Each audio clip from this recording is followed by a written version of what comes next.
মৃত্যুর পরে কি সবকিছু থেমে যায়?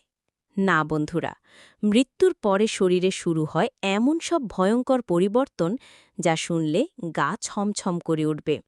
আজকে আমরা জানব মৃত্যুর পর মানুষের শরীরে ঘটে যাওয়া ৭টি অজানা বৈজ্ঞানিক পরিবর্তন। প্রথমত, হার্ট বন্ধ হওয়ার ২০ সেকেন্ডের মধ্যে ব্রেইন অফলাইন হয়ে যায়।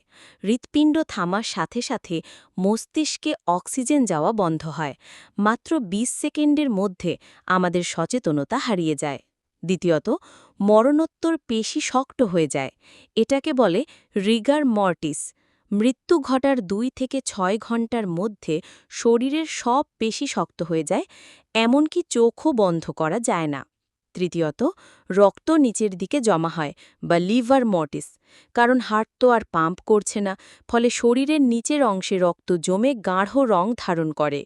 চতুর্থত, শরীরের ভেতরে শুরু হয় গ্যাস উৎপাদন।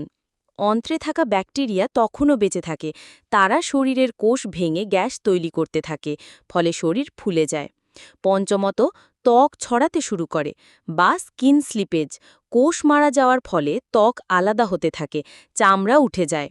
ষষ্ঠত, নখ ও চুল বড় হয় না, বরং শরীর শুকিয়ে যাওয়ায় এমন মনে হয়।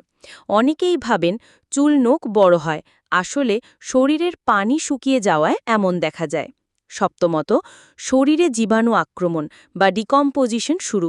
মৃত্যুর ২৪ ঘন্টার মধ্যেই শরীর ভাঙতে শুরু করে। ব্যাকটেরিয়া, ফাঙ্গাস শরীরকে খেতে শুরু করে। এটাই প্রাকৃতিক নিয়ম।